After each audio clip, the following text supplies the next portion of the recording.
Welcome to Buyer-ology 101, and this basically is about structuring your sales process so it matches the buyer's psychology.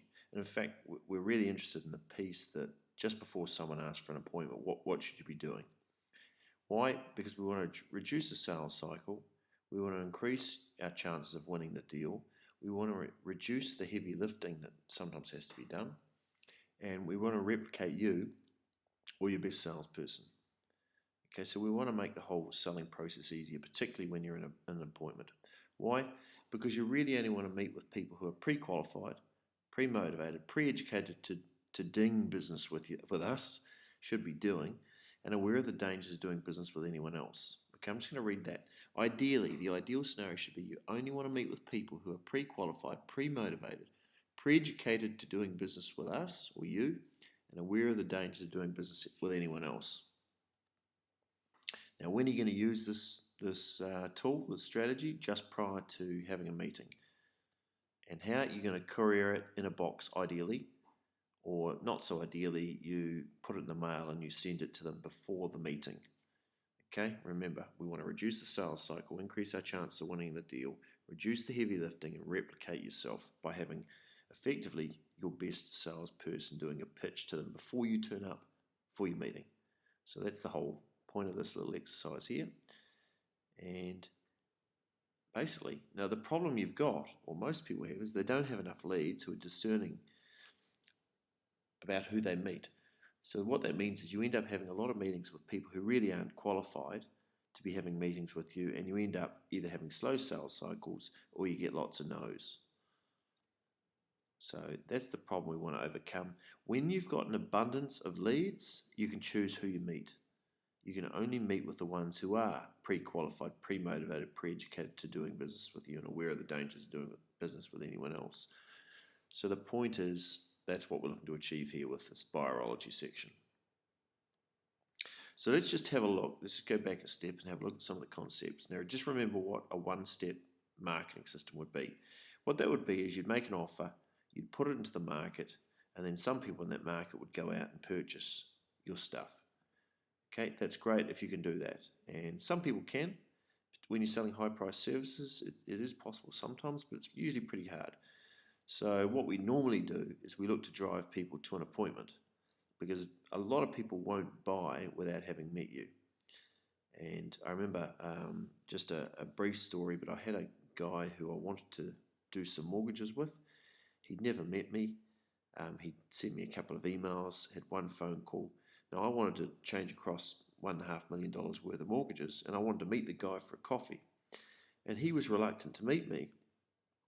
And, to cut a long story short, I was reluctant to give him any business. And in fact, I didn't. I told him to flag it if he wasn't prepared to meet me to do the business. Now, most of you are probably pretty happy to meet with people.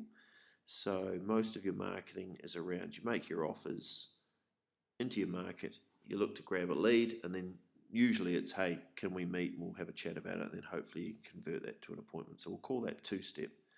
Three-step is where we do some lead generation, and you can have a mixture of all three is good, but having this three-step just gives you a whole lot of extra leads that you can then look to drive the qualified ones to an appointment.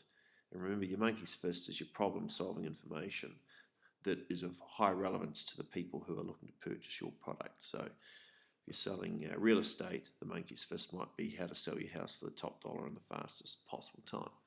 Okay, so all three-step, one step, two-step, three-step.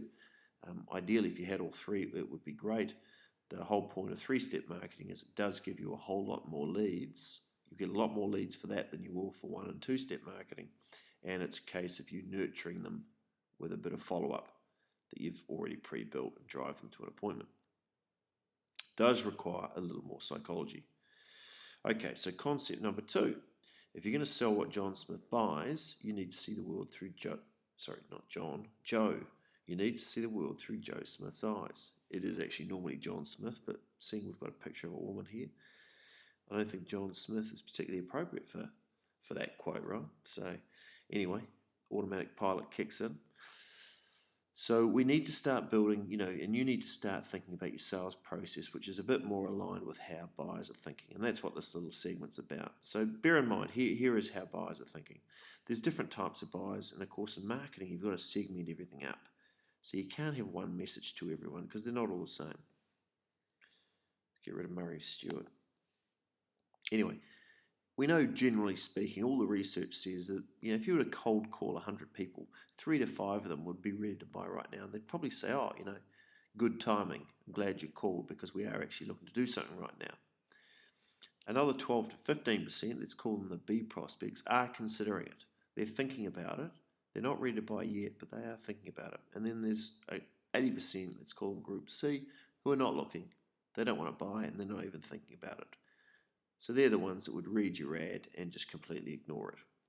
So these people, the 3 to 5%ers who are ready to buy now, they're really about selection as to what do I buy and who do I buy it off.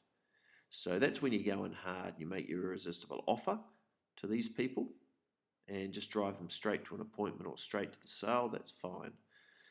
That won't work for these people down here because they're just thinking about it. So that's why we do the educational marketing. We provide the monkeys first and the follow-up because we've got to nurture them. They're only thinking about it. They don't know enough to be able to make a purchase decision.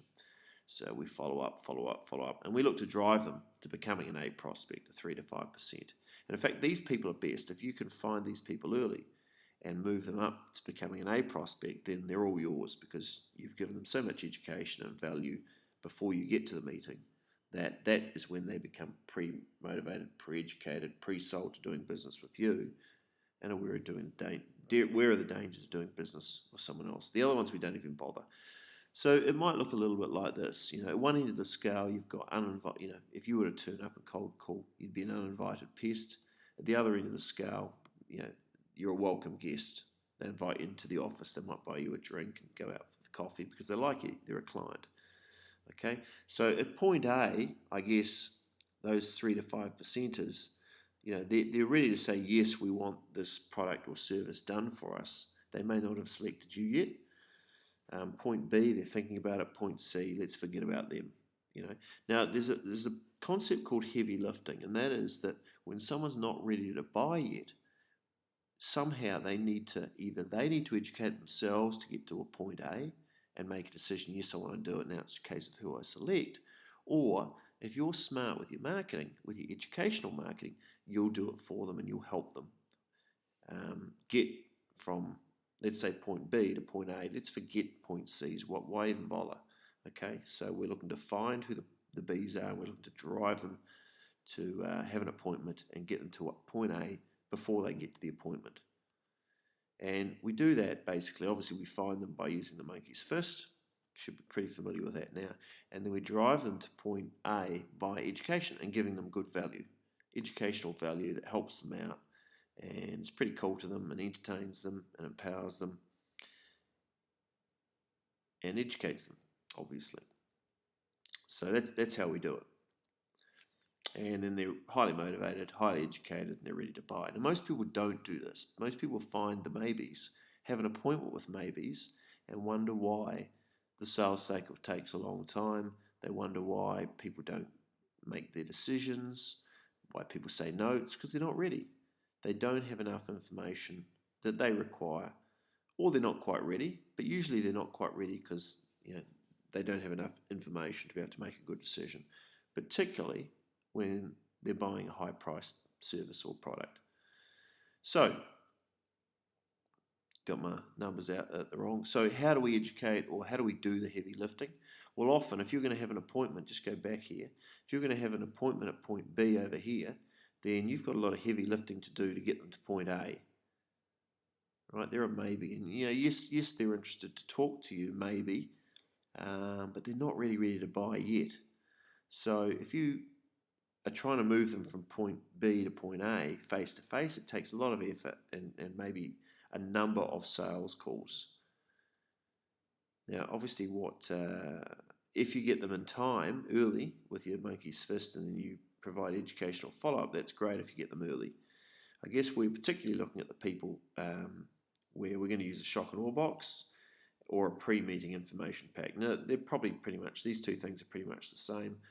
just that pre-meeting info pack is I guess a bit more low-key than a shock and awe box. A shock and awe box has the full noise, the full entertainment value, and we'll go into that. But what I'm particularly interested in is what are the stuff you need to cover before the meeting to move things along. So let's just introduce you to another little concept, we're still in concept 4 of heavy lifting. I really should have turned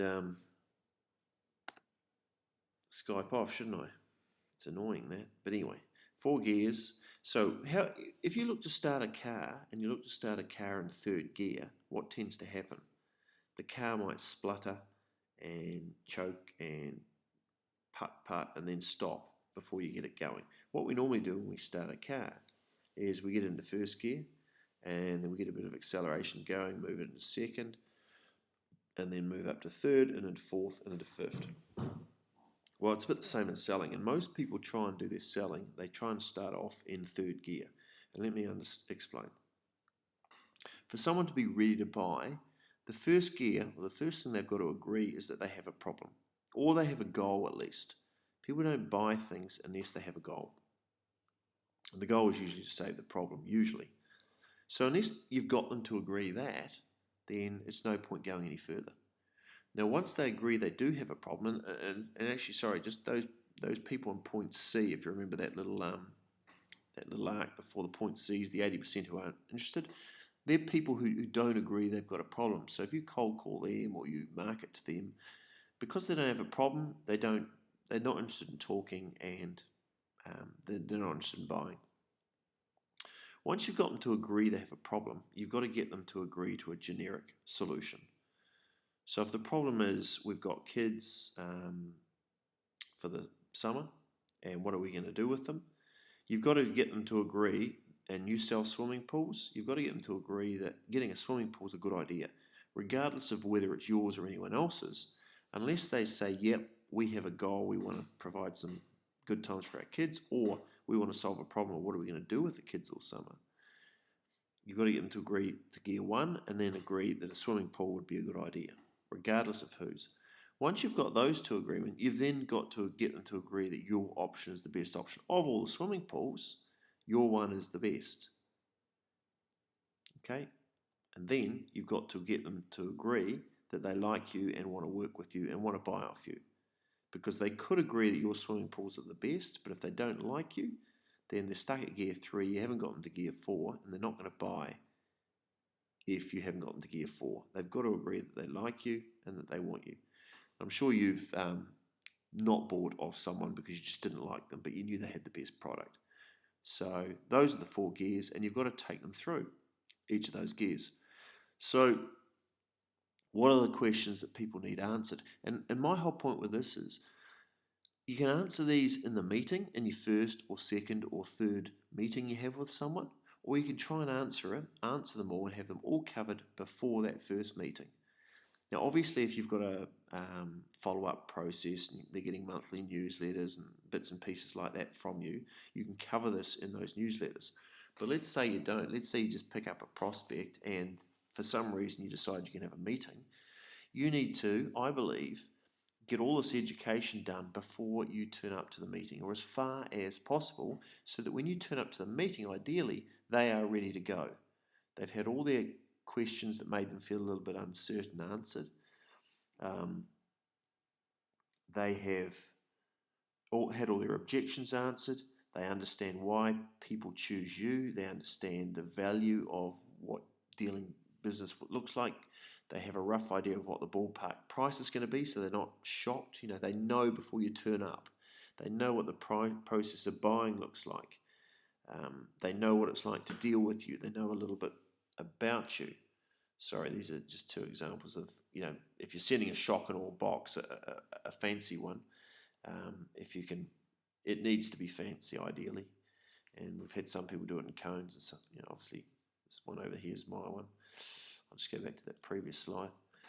But all these types of questions. So I'm suggesting to you that you package them up one way, shape or form, and you send all the answers to these type of questions and more to the prospect before the meeting. Okay, I don't want to turn up to a meeting and have a person cold or where I have to sit down and explain everything. It takes too much time. I'd rather that was done before I got there in their own time and had them a chance to think about it. And if they want to call the meeting off because they've read through it all and it doesn't make sense to them or it's not right, fine, I'd rather they call it off. But if I do turn up for the meeting, ideally I want them to have read it all and gone through it. So the report or the notes in there, in this on the web page around Buyer-ology and around shock and awe box is the stuff that you need to have and the stuff that goes to people before a meeting. So what you need to do is download those, fill out the questions, fill out what your answers are going to be to all these types of questions, and make sure you ideally courier it to someone before they turn out to a meeting. And it makes a huge, huge difference. If it's your only contact, you've got to get it out there early. So that's basically it. That's Buyer-ology. We'll go into the shock and awe box in a separate video, but you need to, ideally, if you're going to do a full noise shock and awe box, you want to package it up, make a bit of a song and dance about it, and provide a little bit of entertainment, because it works a whole lot better if it's a bit of a fancy pants container that it arrives in.